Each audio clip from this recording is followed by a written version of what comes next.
சிவபெருமானுடைய ஊர் எது? உத்தரகோசமங்கை. ஊர் பேர்லயே இருக்கே சுவாமி அம்பாள் ரகசியம். பாண்டி நாடே பழம்பதி.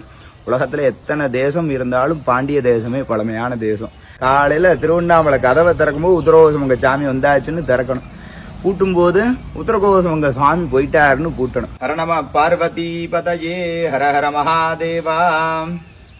தற்பொழுது இந்த உத்தரகோசமங்கை என்று சொல்லக்கூடிய அந்த ஆலயத்தை பத்தி ஒரு சில தகவல்கள். அதாவது அரூபமா, ரூபமா, அருரூபமா அப்படின்னு சொல்லக்கூடிய 3 விதமா சுவாமியை இங்க வழிபடலாம். அதுல உருவத்துல இருந்து பார்க்கலாம். உருவம் அப்படின்னா கண்ணு, காது, மூக்கு, வாய் அப்படின்னு சொல்லக்கூடிய அந்த அங்கங்கள்லாம் இருக்கக்கூடியதுதான் ரூபம்னு சொல்றது. இங்க எப்படி இருக்கார் உருவமா அப்படின்னு பார்த்தோம்னா நடராஜரா இருக்கார். அந்த நடராஜர் மரகத நடராஜரா இருக்கார். அது ஒரு விசேஷம். அந்த மரகத நடராஜர்னா என்ன? லோகம் முழுக்க இல்ல, இங்க மட்டும் இருக்கார். இந்த அளவு 6 அடி உயரத்துல இருக்கார். அப்ப அந்த நடராஜரை நம்ம எப்ப பார்க்கலாம்னா ஆருத்ரா தரிசனத்துல பார்க்கலாம். அதெல்லாம் ஒரு பக்கம் விலை மதிப்பில்லாத பொருள், எங்கேயுமே இல்லாத பொருளுங்கிறது இருந்தாலுமே இந்த இடத்துல என்ன விஷயம் அப்படின்னு பார்த்தோம்னா அம்பாளுக்காக ரகசியமா ஆடி இருக்காரு. அதுதான் முதல்ல சீக்கிரட்டா. அம்பாள் கேட்கிறா, என்ன கேட்கிறாங்க? சுவாமி உலகம் இயங்குது, எப்படி சுவாமி உலகம் இயங்குது அப்படின்னு கேட்கும்போது சுவாமி நடனத்துக்குள்ள 5 தொழிலையுமே காட்டுறாரு. ஆக்குவாய், காப்பாய், அழிப்பாய், அருள் தருவாய், போக்குவாய்னு சொல்லக்கூடிய 5 தொழில். சிருஷ்டி, ஸ்திதி, சம்ஹார, திலோபாவ அப்படின்னு சொல்லக்கூடிய மோட்சம் வரைக்க 5 விதமான தொழில்களை அந்த அம்பாள் கிட்டக்க சுவாமி ரகசியமா காட்டுறார்.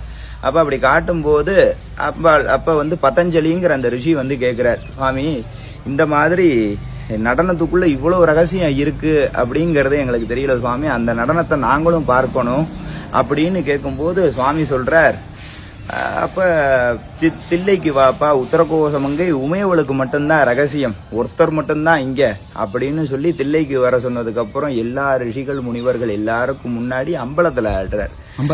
ஆமா ஆமா, அம்பலம்னா என்ன? எல்லாரும் பாக்குற மாதிரி பப்ளிக் டான்ஸ். இங்க சீக்ரெட் டான்ஸ். ஒருத்தர் பாக்குற மாதிரி இங்க ஆடினார், அங்க ஊரே பாக்குற மாதிரி, உலகமே பாக்குற மாதிரி ஆடினார். அதாவது திருவாச்சகத்துல ஒரு வார்த்தை சொல்லுவாங்க, தில்லையில் கூத்தனே தென் பாண்டி நாட்டானே. தில்லையில நடனமாடக்கூடியவன் யாரு? இந்த தென்பாண்டி நாட்டுக்காரன், தென்னாடுடைய சிவனே போற்றி அப்படின்னு சொல்லுவாங்க. அதாவது நடுநாடு, தொண்டை நாடு, கொங்கு நாடு, வடகரை, தென்கரை, நிறைய விதமான நாடு இருக்கு. தமிழகத்திலேயே 34 விதமான நாடு இருக்கு. இன்னைக்கு வட்டம் மாவட்டம்னு பிரிக்கிற மாதிரி அந்த காலத்துல நாடுன்னு ஒரு பகுதியை சொல்றது. அதுல இந்த நாட்டுக்கு பேர் என்ன நாடு?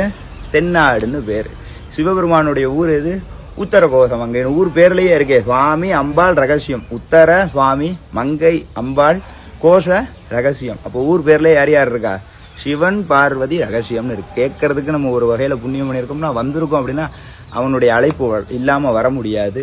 அப்ப தில்லையில நடனமாடக்கூடிய நடராஜருக்கு ஊர் எங்க இருக்கு? இந்த உத்தரகோசமங்கையில இருக்கு. இங்க அம்பாளுக்காக மட்டும் நடனம் ரகசியமா ஆடினார். அங்க ஊருக்கும் மக்களுக்கும் எல்லாருக்கும் முன்னாடி அம்பலத்துல ஆடினார் அப்படிங்கறத புரிஞ்சுக்கணும். பாண்டி நாடே பழம்பதி. உலகத்துல எத்தனை தேசம் இருந்தாலும் பாண்டிய தேசமே பழமையான தேசம். பக்தி செய் அடியறை பரம்பர துய்பவன். யார் யாருடைய உள்ளத்துல எல்லாம் பக்தி இருக்கோ அவளெல்லாம் மோட்சத்தை கொடுக்கக்கூடியவன் எங்க இருக்கான்? உத்தரகோசம் மங்கை ஊராகவும். இந்த உத்தரகோசமங்க சுவாமி தான் காசிலையும் மோட்சத்தை கொடுப்பான், ராமேஸ்வரத்திலையும் மோட்சத்தை கொடுப்பான். எந்தெந்த ஊர்ல எந்தெந்த சிவாலயத்துல சுவாமி அனுகிரகம் பண்றாரோ அந்த அனுகிரகம் ஃபுல்லா இங்க இருந்து தான் வருது. ஒரே ஒரு ஊருக்கு ஒரே ஒரு டிரான்ஸ்பார்ம், ஊருக்கெல்லாம் கரண்ட். அந்த மாதிரி சுவாமி இங்க இருக்கார். அதுக்கு அடுத்த வரியே என்ன சொல்றா? ஆதிமூர்த்தியற்கு அருள் புரிந்த அருள். ஆதிமூர்த்தினா காசி விஸ்வநாதர், ராமேஸ்வர ராமநாதர், மதுரை சொக்கநாதர், தியாகேசர், சிதம்பரேஸ்வரர், அண்ணாமலையார், இவங்கெல்லாம் யாரு அப்படின்னா இவங்கெல்லாம் ஆதிமூர்த்தின்னு பேர். இவாளுக்கு அனுகிரகம் பண்ணக்கூடிய சக்தி இங்க இருக்கார். அது அருரூபமா இருக்கார். முதல்ல உருவத்துக்கு பார்த்தோம், அருரூபமா மங்களநாதரா இருக்கார். இந்த இடத்துல கார்த்தால திருவனந்தலுக்கு சுவாமி இந்த இடத்துல எழுந்து அவருடைய ஆற்றல் உலகம் முழுக்க பரவுது. மறுபடியும் ராத்திரி எங்க வந்துடுறார்? உத்தரகோசமங்கைக்கே வந்துடுறார். காலையில திருவண்ணாமலை கதவை திறக்கும்போது உத்தரகோசமங்க சாமி வந்தாச்சுன்னு திறக்கணும். பூட்டும் போது உத்தரகோசமங்க சுவாமி போயிட்டாருன்னு பூட்டணும். ஒவ்வொரு ஊரையும் பார்த்தோம்னா அண்ணாமலையார்னா அந்த ஊர்ல ரொம்ப பிரம்மாண்டமா இருக்கும். தியாகேசர்னா திருவாரூர்ல பெரியவர். சிதம்பரத்துல போனா அம்பலவாணன் ரொம்ப பெரியவர். ராமேஸ்வரத்துக்கு போனா ராமநாதர் ரொம்ப பெரியவர். காசிக்கு போயிட்டா காசி அதை விட பெரியவர். மதுரைக்கு போனா சொக்கநாதர் மீனாட்சி தான். ஆனா இவ எல்லாரும் உள்ளுக்குள்ள யாருக்குள்ள அடக்கம் அப்படின்னா இந்த மங்களநாதருக்குள்ள அடக்கம். அப்பேற்பட்ட உத்தரகோசமங்கை அருரூபமா இருக்க.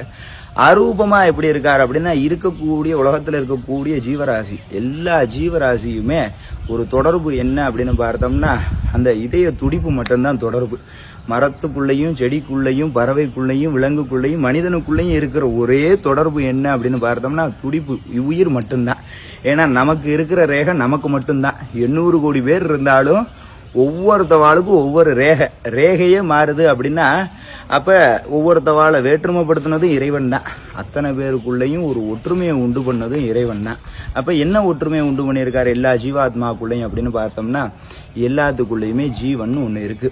அந்த ஜீவனுக்குள்ள என்ன இருக்கு, அதுக்கு ஆதாரமா துடிப்பு இருக்கு.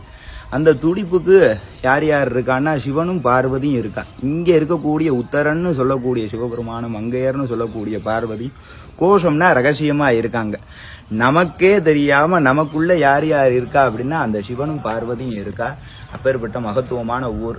அதாவது அரூபத்திலையும் ரொம்ப உயர்ந்த கடை நிலையில இருக்கார், அருரூபத்திலையும் கடை நிலையில இருக்கார், ரூபத்திலையும் உலகத்திலேயே இல்லாத ஒரு விக்கிரகமா கடை நிலையில இருக்கார். அதனால ஒரு சிவாலயம்னா ராஜகோபுரம்னு ஒன்று இருக்கும்.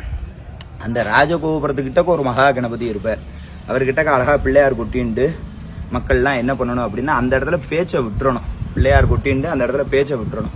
அப்படியே உள்ள வந்தோம்னா 5 நில கோபுரம் இருக்கும். அதற்கு அடுத்தது ஒரு கொடிமரம் இருக்கும். முன்னாடி ஒரு பெரிய நந்தி இருப்பார். பக்கத்திலேயே ஒரு பிள்ளையார் இருப்பார். அவர்கிட்ட பிள்ளையார் கொட்டின்ட்டு நம்மளுடைய படிப்பு அறிவெல்லாம் அவர்கிட்ட விட்டுறணும்.